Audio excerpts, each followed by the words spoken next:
60 Minutes Rewind. Americans may not have invented shopping, but surely we are the first people on earth to make a habit of it. Take this woman, for example. There's this love-hate thing that goes on in this store. I mean, I love coming here, but I hate the addiction of it. I mean, why should this store have so much power? Why is this store better than any other store? I mean, what is this thing? What on earth could she be talking about? A store? A store that can reduce an intelligent woman to a slave? Well, the woman is not alone. By all accounts, the store does that to people by the hundreds of thousands. The store is Bloomingdale's, known to its addicts as Bloomies. And I guess if you live in a place without a Bloomie's, you may be lucky. On the other hand, you may be missing a great deal. This story is all about Bloomingdale's, probably the most successful department store in the country. And it's about the American way of shopping. It was a Wednesday night last September 8th in a suburb of Washington, D.C. People had started arriving an hour before the doors were scheduled to open. All Washington had been talking about it for weeks, and finally, at 8 o'clock, they poured in. Welcome to Bloomingdale's. All 3,000 of them. Evening, welcome to Bloomingdale's, sir. Black-tied and gowned. We hope you have a nice time. Heading for the 22 bars, the platters of smoked salmon, the rolling carts filled with European delicacies. It was much more than a social occasion, certainly much more than a store opening. It was as if, somehow, the nation's capital could finally be taken seriously as a city. Do you have a Bloomingdale's card? Indeed I do, sir. Bloomingdale's had arrived in Washington. It's their first full store outside the New York area, and they managed to turn the opening into a state occasion. Bloomingdale's has been telling its New York customers that shopping is a form of entertainment, of theater. And here in the New York store, its customers, all 300,000 a week, seem to agree. They look in the store as their own private adult Disneyland. The idea that intelligent adults would go to a department store to be spiritually refreshed, as others would go to a museum or opera, is something that takes a little getting used to. Take Blair Sable, a seasoned reporter on New York's Village Voice newspaper. I think with Bloomingdale's, you're really dealing with a fantasy. First of all, you have everything under one roof. You've got stockings, brassieres, tickets, breechies. I mean, you've got everything you want in Bloomingdale's. Plus the fact you're dealing with a fantasy. We are attracted by the fact that Bloomingdale's knows what's hip. They know what's in. They're telling us this is it, folks. Get hip to the trip. And we want to get hip to the trip, so we're going to do it. Bloomingdale's sits with its skirts up on a city block in Manhattan at Lexington Avenue and 59th Street. Everything north of here for 25 blocks from Central Park to the East River is pure gold. It is Manhattan's Upper East Side, probably the largest congregation of upper middle class affluence gathered anywhere in the world. And Bloomingdale's is the neighborhood store. The Bloomingdale's neighborhood and the shops and the cinemas, yes, that's what they call themselves, cinemas, are New York's answer to the flight to suburbia. The people here are upbeat, self-consciously upbeat, upper everything, upper middle class, upwardly mobile, and upper 20s in age. And if they aren't really any of those things, they're trying awfully hard to look like them all. But one thing this neighborhood is, above all, it is consumer country. Consumer country with a vengeance. And what Bloomingdale's offers them is a seductive setting for whatever is going to be new and in. In clothes, the chances are, whether you live in Brooklyn or Des Moines, Bloomingdale's will present a look that eventually you'll be imitating. In home furnishing, their model rooms exude a kind of East Side self-confidence that's designed to keep people uncertain about their own taste and thus keep cash registers full. But most of all, Bloomingdale's has produced a fierce loyalty among its customers that is the envy of every other department store in the nation. It's sort of a fun place to go on Saturday. You know, I like crowds and all of that. You see the same type of person at Gimbel's or Macy's. But you come to Bloomingdale's and you see people in full-length mink coats and people in old ratty peacoats. It's fun. Don't you find it a little cumbersome shopping with all this? Yes. My wife has one like it, and she's down someplace else shopping just the same way. In Bloomingdale's? Yes. How much do you think you spend in Bloomingdale's every year? I don't think I better say it because my husband will probably slit my throat. I always seem to think that the people here look terrific. I just want to see what you bought here. You wear that around your neck. You wear that around, you're gonna wear this around your neck? Right. Why? It's a sneaker. Right. It's different. It's different. So when Bloomingdale's people come in to buy a sneaker, it could be anything from a pendant to wear around the neck to this sneaker, a sneaker to sleep in. If the Bloomingdale's couple had the time or inclination to produce a Bloomingdale's baby, this is what the kids' room would look like. It's also part of the Bloomingdale's success story.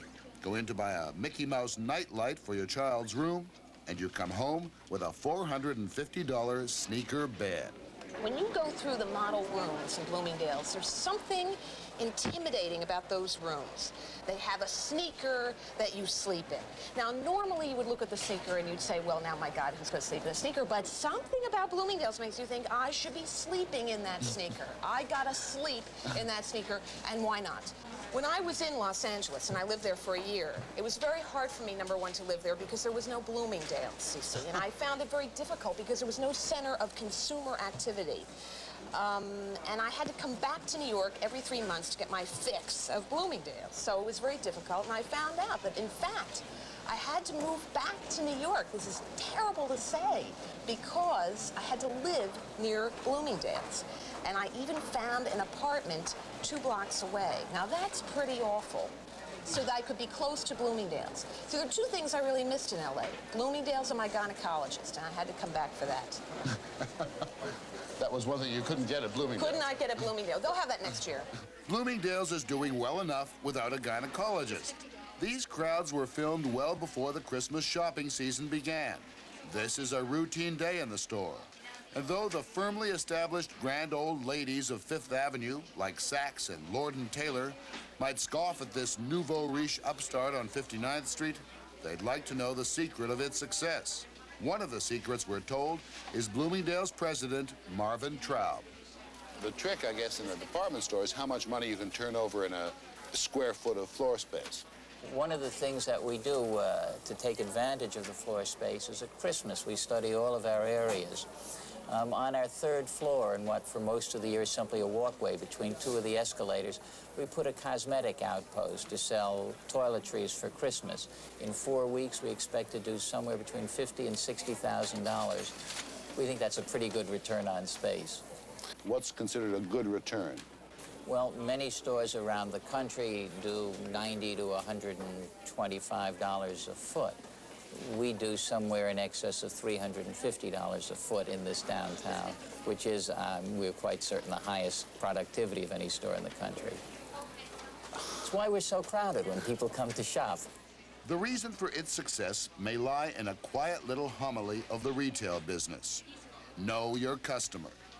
And Bloomingdale's knows its Upper East Side Manhattan apartment dweller right down to her Cossack boots. These people want something new and different. Basics are boring.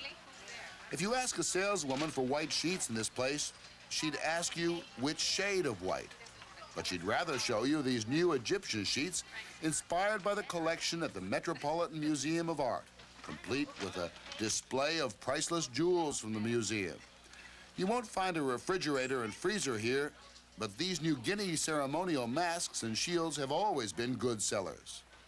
Or a Porsche racing jacket, which may never see the inside of a Porsche, but it's great for hailing taxis, and it's only $65. Routine shopping for clothes in Bloomingdale's is called by some people slapping the racks. Blair Sabal does her rack slapping in a store within the store called Paradox. Is that a Bloomingdale's? Of course, it's a Bloomingdale's. And the shoes? The pants and the shoes and the sweater. But the interesting thing about Paradox is, for instance, like when you look at something like this, What is it? What is this? This is a bolero top here, and it's $136. Now, this is a little scarf. Here we are. And you know something? It'll be gone tomorrow, I can assure you. Here's something that I'm sure you always want to wear every day. But what's amazing... What are they, pajamas? No, this must be just a one-piece parachute suit type thing. And again, I keep saying this because I'm a big $150. Now, really? Now, where are you going to wear this, really? Of course, it does handle some basic items, things like bread. Just that, it's $1. The store carries 146 varieties of bread, but if your taste runs to Wonder Bread, you're in the wrong store. This is a mushroom. It's made with mushroom. And what kind of a wheat flour? Yeah. And it has raisins in it or something? No, bits of mushroom. Oh, it's mushroom. That's lovely. Yes. Okay. You want this? Okay, it's $2.25. Some people do all their food shopping in Bloomingdale's. People who cannot survive without 300 varieties of cheese and pâté. We have pâté maison. People who would rather starve than go without their Danish herring or French truffles. This might be a Bloomingdale addict's idea of paradise on earth. An empty store, a credit card, and no one beside me in this sumptuous wilderness.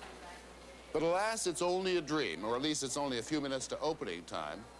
But it does give you an enormous sense of power being in here with all these goodies, while outside the real Bloomingdale junkies wait, restless out there with their early morning faces, their Saturday faces, their Saturday clothes.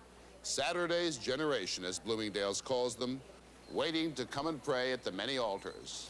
A generation whose faith is restored each week, sharp at 9:45. Saturday at Bloomingdale's. 60,000 people walk and glide, trip and mince and stride through the store. It's become such a thing to do that Bloomingdale's has merchandised the idea in a special department. Saturday's generation. Think about it. The phrase is more than simply clever advertising jargon. It has a real sociological meaning. A meaning you may understand, but is next to impossible to define. It's come to really be applied more to the young people who shop as couples, who may be living together, who are Bloomingdale fans and who dress in a rather forward fashion typically now. Saturday's generation, I think of a couple, and they live on the Upper East Side, and they have chrome and glass furniture, and they've got the brie cheese, and they're wearing the Famous Amos t-shirt, and they've got the right patch jeans. That's a very heavy identity. Most department stores would not like to be thought of as a pickup place. Bloomingdale's boasts about its potential, that it ranks just after the Metropolitan Museum of Art as a sexual meeting ground. I'll say this much, I have met more people, I'm single. I've met more people at Bloomingdale's than I have at any singles bar on the East Side. Really? Yes. Tell me about it. Do you come here to pick up girls? No, I come here to shop, but if something happens spontaneously, then fine. Has it happened? Many times. There are certain departments that if you are into cruising, you go to. The men's department, very big. The active sports, because you can always get a free ski trip with someone in active sports. The cheese counter, I don't know, a party. Well, cheese counter, because that night is a party somewhere. You'll get a party. See, somebody's buying 12 pounds of brie, and you'll get there. Saturday night may be the loneliest night of the week. But Saturday morning and afternoon, you can at least fantasize that between now and closing time, you'll meet Mr. Right, even if he's gone and forgotten by Sunday morning. They tell me a good part of the Saturday crowd comes in to get the demonstration makeup put on for that possibly heavy date later on. As we said, you don't have to be young to be part of Saturday's generation. We're going to take the eye area and bring it into reference of the entire physiognomy. We want a perfect flow from hairline to chin. Now we're going to put in a lightish brown in the brow because she demands that I give her a light brow. I happen to agree with her, or we would have a showdown. I've never understood why people allow themselves to be publicly creamed and prodded. But there you are. That's Bloomingdale's. I'm a Bloomingdale's person. I consider myself somewhat sophisticated. I like, Go ahead. I like designer clothes. I like things that are new or different on the market. Imports. This is how it has to be done. I see. Now, you have to make these faces in order for it to be done right. Quickly say something between It's a whole cosmopolitan feeling that I have about their merchandise and perhaps about the person who shops here. Do you feel proud to be wearing something you bought at Bloomingdale's? I mean, is there some of the labels? And Morley, to those who know it's Bloomie's, you keep calling it Bloomingdale's. We regulars call it Bloomie's. It's a constant show in which the audience are also the actors. The road is through here, so you better clear back. Where there is something for everyone. And the show is a continuous one, a theater in which you are forever running into people you haven't seen for years, and everyone doing his or her version of slapping the rats. Queen Elizabeth II, by the grace of God, of the United Kingdom, of Great Britain and Northern Ireland, and of her other realms and territories, head of the Commonwealth, defender of the faith. Our royal guest for the 200th birthday of the United States. And the one thing she wanted to do when she came to New York was to go shopping at Bloomie's. Enjoy.